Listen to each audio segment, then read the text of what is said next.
so many things to talk about right now. I could talk about Bill and Ted Face the Music. I could talk about I'm Thinking of Ending Things.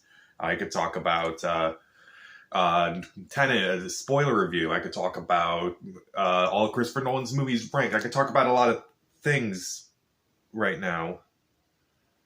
Instead, I'm talking about Disney live-action remakes.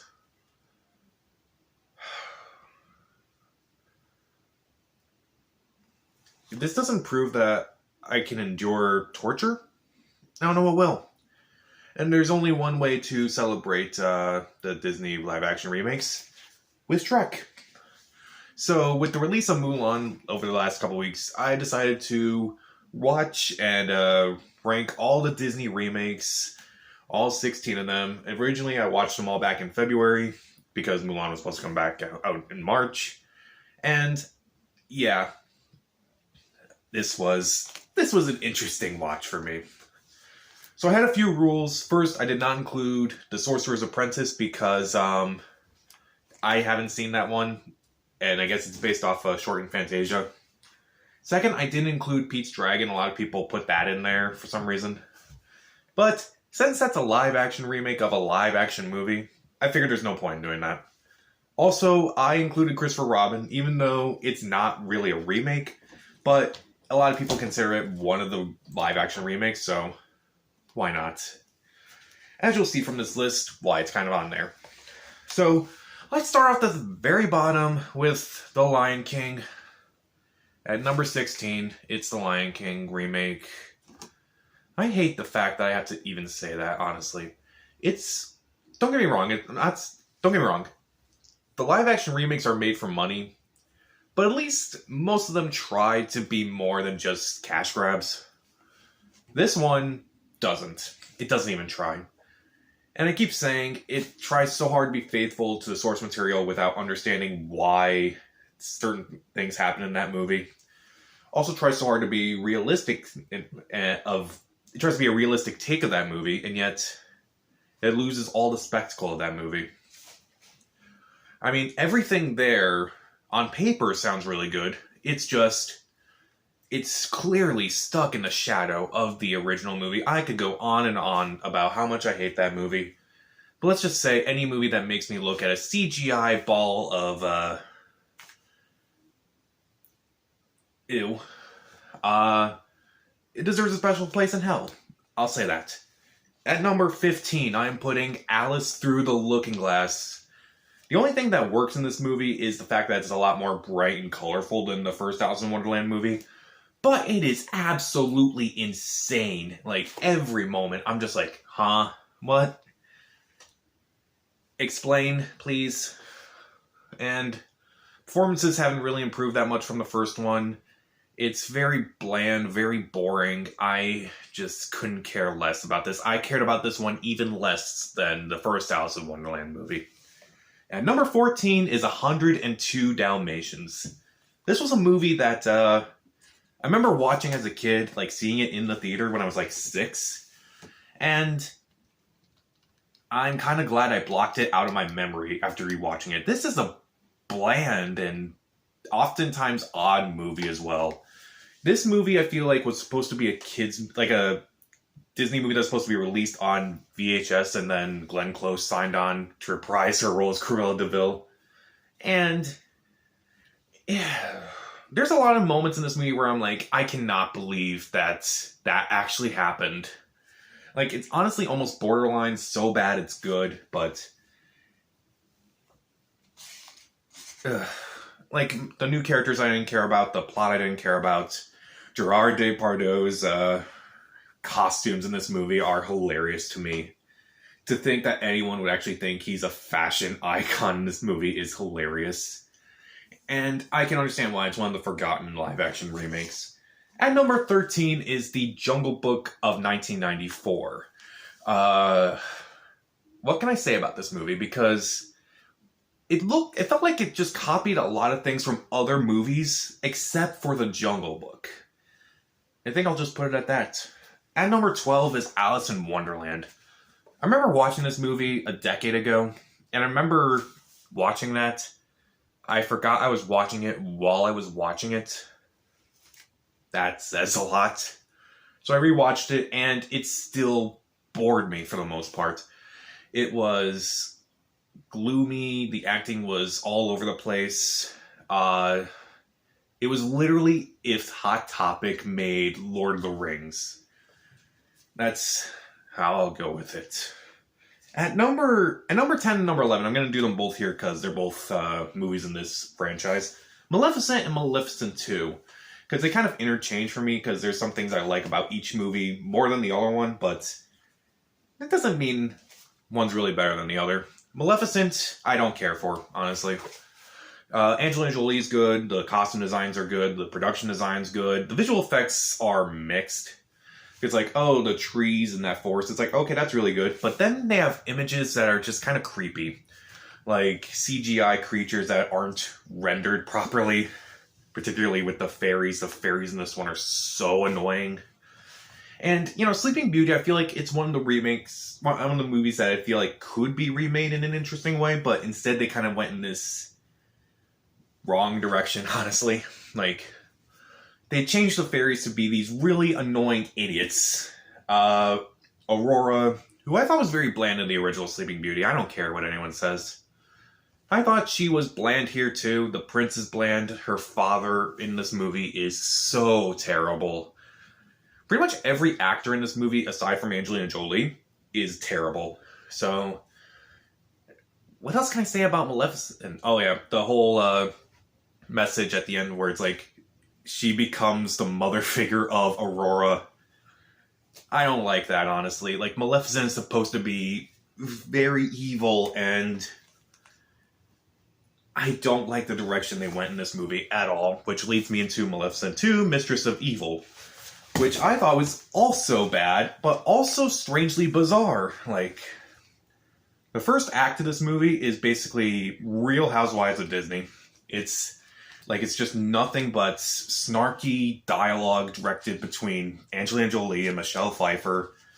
Elle Fanning's better here, I'll give her that. And the fairies aren't as annoying in this one. They actually do some good things in this one. And there's a few nice nods to Sleeping Beauty. Second act of this movie is exposition overload, honestly. And Angelina Jolie doesn't talk in that act at all. And the third act is basically a really bad battle episode of Game of Thrones. Like, imagine, like, the Battle of the Bastards, but dumber. Like, that's all I'll say. Like, these two kind of interchange for me, because I think, some things Maleficent does better than Maleficent 2, and vice versa.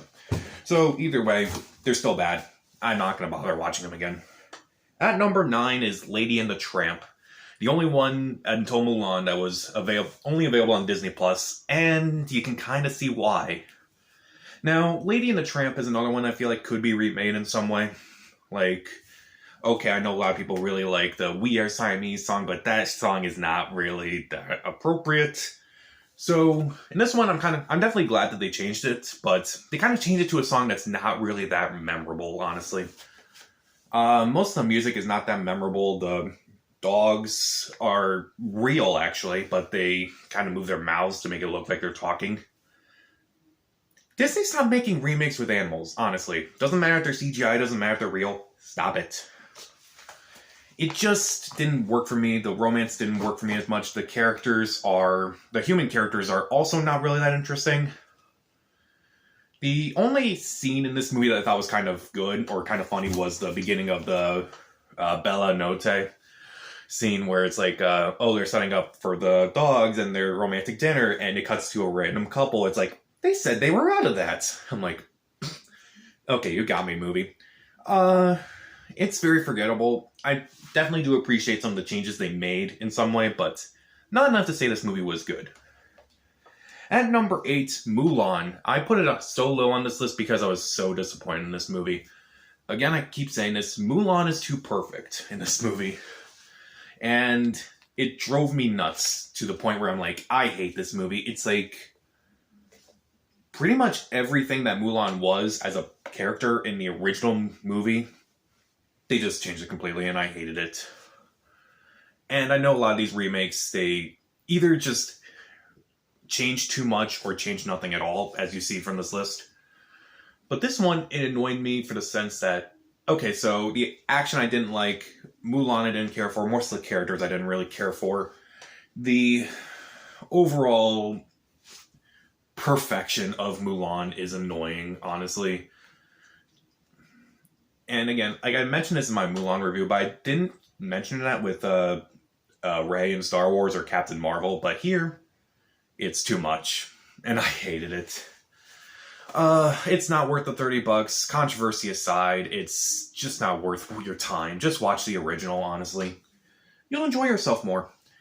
At number 7, Aladdin. Now this one's a little controversial because I know people actually enjoy this movie. I didn't. I really did not care for this movie. And I don't know if it's because Guy Ritchie directed it. I am not a fan of him as a director. I've tried. I've failed. I'm sorry. But pretty much everything about this movie, not everything, Will Smith is good. He makes the genie character his own, and he doesn't do a straight-up copy of Robin Williams. Naomi Scott is good as Jasmine. She improved on that character. Nasim Pedrad as this assistant to Jasmine. I thought she was really good too. It looks great. The production design does. But everything else I thought was terrible. Aladdin, I thought he was very bland, very generic. Jafar was so terrible in this movie. He's already a psychopath even before the movie begins. Like, at least in the original animated movie, it's like, he's kind of charming in a way, and he's kind of creepy in that way. It's like, oh, he can charm you to thinking he's saying something nice. But in this movie, he's a psychopath already. He's got these crazy eyes that basically says, I want all the power, give me all the power. And I'm like, no, why would anyone believe this guy? It's insane. Also, the pacing in this movie is terrible. Okay, so the movie's kind of moving fast for me, at least in the first act. Like, okay, can we slow it down a bit? And it slows to a grinding halt. And they just do so little throughout the majority of this movie. The songs, they're honestly kind of forgettable, honestly. Not in the sense that their numbers are terrible. It's like you remember them because you remember watching them in the original movie, and you're kind of thinking, hey, remember when the original movie did it better? As we'll talk about with another movie on this list. I remember watching it in the theater with a friend of mine, and she enjoyed it. But after rewatching it again, I just hated myself, and I hated the movie. I know a lot of people really like this movie, but I honestly could not stand it. And surprisingly, it's only in my top half of the Disney remakes. It's actually there. Maybe I have to rethink this list. Now I think about it. At number 6, 101 Dalmatians. I mean, Glenn Close is a pretty good Cruella de Vil. I do like the nice little nods to 101 Dalmatians. I do like the scenes with the actual dogs themselves, but I just didn't like the fact that they turned 101 Dalmatians into a Home Alone ripoff. And the fact that John Hughes wrote both movies doesn't really help. It's okay, it's not like it's groundbreaking by any means, but yeah, you could do worse, as evidenced by this list. At number 5, surprisingly high on my list, is Dumbo. Thanks to those big years of his, I guess. Dumbo is another movie I feel like you could really do a remake with. And, because there's a lot of things from that movie that you look back on and you're like, maybe we should cut those. And thankfully they do. They don't have a very offensive song about some of the people who work at the circus. They don't have the offensive crows. They don't have a baby getting drunk. But they just have mostly flat human characters, particularly the children. I try not to be mean to the children actors in a movie, but these are some of the worst ones, honestly. And I do like some of the little nods that they give to other things the Dumbo ride. That's actually really clever. And it at least tries to be a different movie, tries to be a different take on the story. And I'll admit the baby mine scene did actually make me cry. But I think I dislike this movie, not because of it as a movie, but I hate it for what it represents. Because the entire movie is basically about how big business is bad, and yet these small, family-owned, friend-owned, whatever, these businesses need to really, this is where the heart really is. This is coming from Disney. This is coming from the studio that had like $9 billion movies last year. Like, this is the same studio that released last year alone Avengers Endgame, Toy Story 4, Captain Marvel, Lion King, Aladdin, Frozen 2, Star Wars Rise of Skywalker. And you're telling me big business is bad? The company that owns Pixar, Marvel, and Star Wars? Like, you're really saying that? Like, I'm not even kidding. This came out right in between Disney's final acquisition of Fox and right before Avengers Endgame tickets went on sale. And they're saying big business is bad. Like, remember when the Lorax did that? When they had all those promotions? Kind of remind me of that. At number 4, I am putting Beauty and the Beast. Now, this one is only high up on my list because, even though I don't think it's a great movie, I think it's tolerable to me. Like, every time I watch this movie, there's something new I like, but something new I hate. Like, sometimes it's like, oh, this song is actually really good. Or, oh, this new angle is actually really good, too. Like, they do build up Belle and Beast's relationship throughout the movie. I do like the new song they gave the Beast. And I also do like what they did with Maurice, Belle's father, in the movie. I also kind of like that they managed to fix some plot holes from the original. But in doing so, they just add so many more. Like that stupid book thing, that made no sense. They don't use that anymore. Also, I hate the new version of Be Our Guest, I'm sorry. I think it's terrible. It's better than the one, the Disney Descendants, I'll give it that. And the singing overall, I don't hate it by any means, but it's not great either. Like, I would rather listen to Emma Watson singing than Russell Crowe singing. Or Pierce Brosnan singing. Leave it at that. I only tolerate it because it's like, I love the original Beauty and the Beast, and I feel like it kind of blended the original and the original movie and the original story, as well as the Broadway play, and I thought it kind of blended nicely. Like, I was kind of worried that it wouldn't, because of all those. Kind of worried it was going to be too many cooks in the kitchen, honestly. But, I don't know, again, sometimes it works, sometimes it doesn't. I think it's tolerable. I know a lot of people hate it, but I know a lot of people like it, and I kind of don't blame either side. At number 3, Christopher Robin. Again, another one that I think is tolerable. The performances are really good. The visuals I didn't like at first, because it's like, this is not Winnie the Pooh at all. This is not Tigger. This is not any of these characters. And I kind of got it because they're kind of like worn because they're like, oh, Christopher Robin's not really playing with us. And I kind of liked the direction he kind of took with this, with these characters. And I kind of felt like it didn't lose the spirit of Winnie the Pooh at all. So, I mean, it's kind of like, it's a little bit like Hook in that way, where it's like, oh, this thing from when you were a child and now you're grown up and now you gotta relearn how to be a child. Yeah, it can be kind of annoying at times, but it's charming enough. The acting's fine. When it's funny, it can be funny, and it's alright, I guess. It's high up on the list, obviously, but then again, pretty much everything else on this list is trash, so leave it at that. At number 2, Cinderella. Surprisingly very high up on my list. I do like the fact that they give all these side characters, like, more character, actually. Because the original Cinderella, you don't really know much about the evil stepmother or her daughters. You don't know anything about the prince. So with this one, you do kind of get to know more about them. But because they're giving more character to these other characters, ironically, the character without a lot of characters is Cinderella. And which is a little upsetting, honestly. I do think that it looks gorgeous, the performances are good, and their intentions are well. I kind of have issue with the whole be kind angle. I forgot what it was, but because, like, all they kind of do throughout this entire movie is just be mean to Cinderella, and then it's like Cinderella's kind of just saying, screw you guys at the end. and she still tries to live by that mantra at the end. It's kind of annoying at times, but I do think the performances are good. I do like the production design, the costume design of this movie.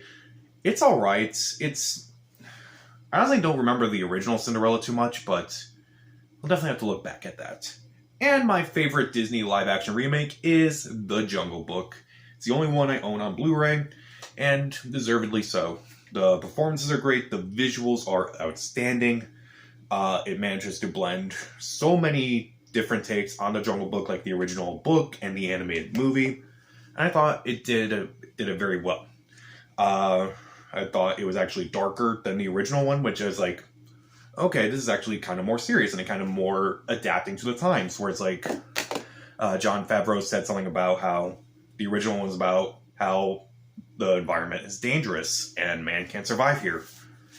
But in this one, it's like, it needs to be protected, which I actually kind of like that angle.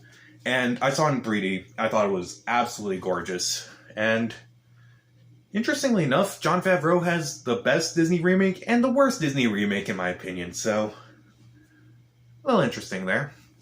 So, that's my list of the Disney live-action remakes. Do you like any of them? What's your favorite, your least favorite?